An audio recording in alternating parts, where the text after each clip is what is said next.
الذي خلق الموت والحياة ليبلوكم أيكم أحسن عملا وهو العزيز الغفور।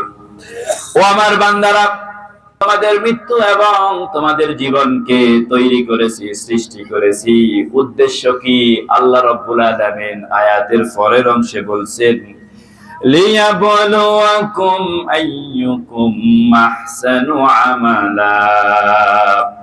এই উদ্দেশ্যে আমি আল্লাহ তৈরি করেছি, তোমাদের মধ্যে সর্বোত্তম আমল কারা করতে পারো আমি আল্লাহ দেখতে চাই। সুবহানাল্লাহ। সর্বোত্তম আমল কারা করো? আল্লাহ রাব্বুল আলামিন এখানে বললেন না কারা বেশি করে আমল করো, সংখ্যায় গণনায় সবচেয়ে বেশি, সেই কথা বললেন না। বললেন সর্বোত্তম সুন্দর আমল কারা করো, সুন্দরের কথা বললেন। সুবহানাল্লাহ।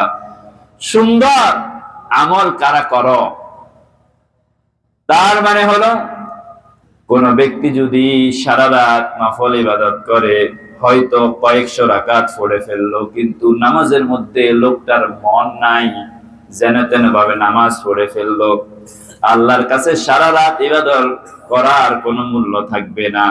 আর যদি কোন ব্যক্তি 2 রাকাত নামাজ মাত্র পড়েছে, অত্যন্ত আন্তরিকতার সাথে ভালোবাসা নিয়ে, আল্লাহর মহব্বত নিয়ে, আল্লাহকে ভয় করে, আল্লাহকে হাজির জেনে যে আল্লাহ আমার সামনে আছে, আল্লাহ আমাকে দেখতেছে, চোখের পানি চলে আসে, আল্লাহর সামনে আমি দাঁড়িয়েছি, আল্লাহ আমাকে দেখতেছে, যে আল্লাহ রাব্বুল আলামিন আমাকে সৃষ্টি করেছেন, তার সামনে দাঁড়িয়ে আমি নামাজ পড়তেছি খুবই আনন্দের সাথে, আন্তরিকতার সাথে, আল্লাহর ভয় নিয়ে। ওই ব্যক্তি সারা রাত নামাজ পড়লো, কিন্তু নামাজের মধ্যে মন নাই। আর এই ব্যক্তি 2 রাকাত পড়লো, 10 মিনিট 15 মিনিট গেল, আন্তরিকতার সাথে পড়লো, আল্লাহকে ভয় করে পড়লো, আল্লাহর কাছে এই ব্যক্তির 2 রাকাত নামাজ ওই ব্যক্তির সারা রাত নামাজের চাইতে অনেক বেশি মূল্যবান। সুবহানাল্লাহ। এটা হচ্ছে সুন্দর আমল, সর্বোত্তম আমল। এটাই হচ্ছে সর্বোত্তম আমল।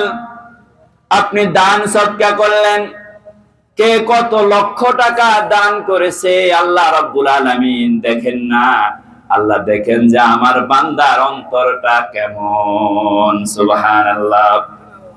এক ব্যক্তি দান করলো 1 কোটি টাকা, আল্লাহ তাকে সামর্থ্য দিয়েছেন, ওই লোকের অন্তরের মধ্যে ইচ্ছা হচ্ছে মানুষগুলি আমাকে দানবীর বলবে, বাহবা পাবো, প্রত্যেকে আমাকে শ্রদ্ধা করবে, দানশীল বলবে। আর একজন ব্যক্তি মাত্র তার সামর্থ্য যা আছে 100 টাকা আল্লাহর রাস্তায় দান করেছে, উদ্দেশ্য হচ্ছে আল্লাহকে খুশি করা। আল্লাহ তাকে যেটুকু সামর্থ্য দিয়েছে সে অনুযায়ী আল্লাহর কাছে দান করছে, অত্যন্ত আন্তরিকতার সাথে, বাহবা পাওয়ার জন্য নয়, কাউকে দেখানোর জন্য নয়। আল্লাহর কাছে এই ব্যক্তির 100 টাকা ওই ব্যক্তির কোটি টাকার চাইতে অনেক অনেক বেশি মূল্যবান। সুবহানাল্লাহ। তাহলে আল্লাহ চান কি? অন্তরটা চান। আত্তাকওয়া হাহুনা, টাকা হচ্ছে কোথায়? এখানে। এই তাকওয়াটা আল্লাহ রাব্বুল আলামিন চান। সেজন্য আল্লাহ রাব্বুল আলামিন বললেন বান্দারে, লিয়াবলুয়াকুম আইয়ুকুম আহসানু আমালা। বান্দা, আমি তোমাকে, তোমার জীবন এবং মৃত্যুকে আমি আল্লাহ পাক সৃষ্টি করেছি, উদ্দেশ্য হচ্ছে তুমি কেমন আমল করো, কত সুন্দর আমল করো, আমি আল্লাহ রাব্বুল আলামিন দেখতে চাই। সুবহানাল্লাহ।